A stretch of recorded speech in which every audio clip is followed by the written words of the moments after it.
It was one of those nights when the rain felt endless. The kind of rain that didn't just fall. It hammered against the windows, the roof, and the walls, almost as if it were trying to find its way inside. I just finished a long day at work and was grateful to be home. I live alone in a small house on the edge of town.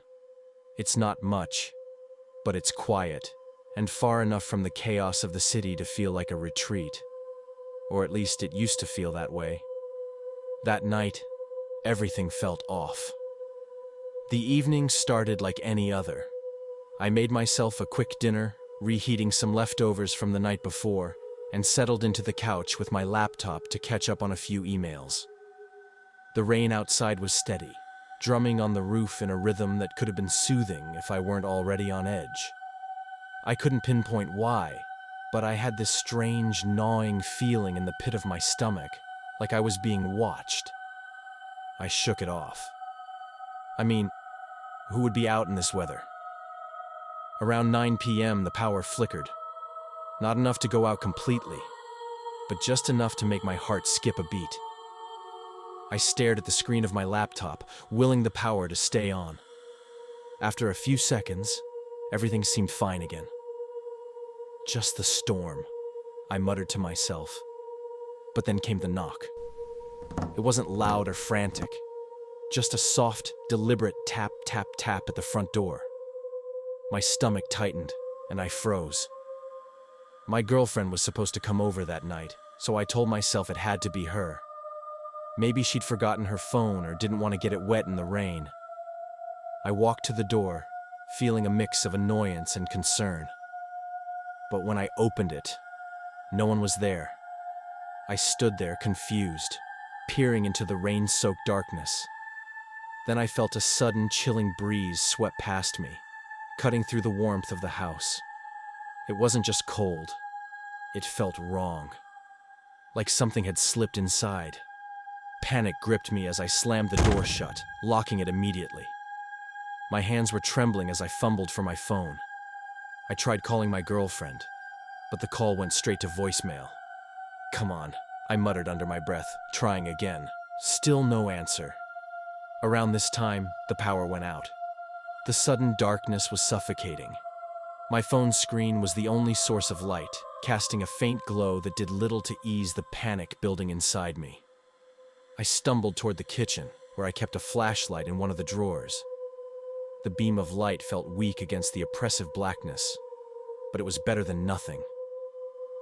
As I made my way back to the living room, I heard it again. Tap, tap, tap. But this time, it was coming from the back door. My flashlight trembled in my hand as I turned toward the sound.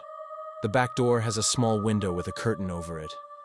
I approached cautiously, every step feeling heavier than the last. When I reached the door, I hesitated. Did I really want to look? What if someone was standing there? Gathering what little courage I had, I pulled the curtain aside in one quick motion. Nothing. Just the rain-soaked backyard. I let out a shaky breath, half laughing at myself for being so paranoid. And then the knocking came again, from the front door. This time, I didn't bother creeping. I sprinted to the door, flinging it open in a burst of frustration and fear. "What do you want?" I yelled into the storm. No one was there. I stood in the doorway, my heart hammering against my ribs as the rain soaked my socks and the cold wind bit at my skin. I was about to close the door when I noticed something on the porch. It was small, barely noticeable in the dim light. I bent down to get a better look. It was a single, wet Polaroid photo. My hands shook as I picked it up. The image was blurry, but I could make out a figure standing in what looked like a forest. They were facing away from the camera, their silhouette dark and unrecognizable. My stomach churned. I'd never seen this photo before. How had it ended up on my porch? I slammed the door shut, locked it, and double-checked every other lock in the house. My phone buzzed in my pocket, startling me. It was a message from my friend. "Sorry, Just saw this. What's going on? Are you okay? I quickly replied, No, I'm not okay. Someone's messing with me. They left a photo on my porch. I'm freaked out. 3 dots appeared, indicating they were typing. Then the power came back on, flooding the house with light. Relief washed over me, but it was short-lived. My friend's message popped up. Call the cops. Now. Before I could reply, my phone buzzed again. This time, it wasn't a text. It was a notification. A photo had been airdropped to me. I stared at the screen, my hands trembling. I don't have AirDropped set to receive from strangers. But there it was. A new image. With a deep breath, I opened it. It was a picture of me, standing in my living room, taken from outside the window. My blood ran cold. The angle was unmistakable. Someone had been right outside, watching me.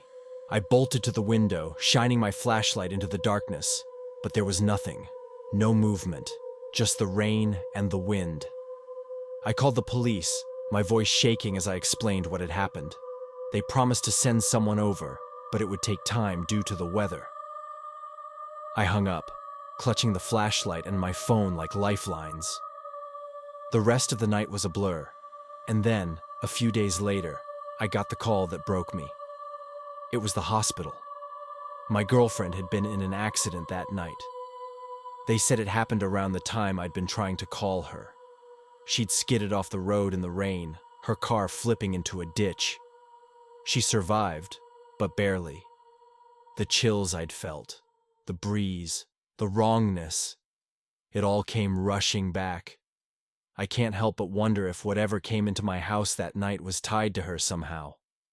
My guess, it was probably her spirit.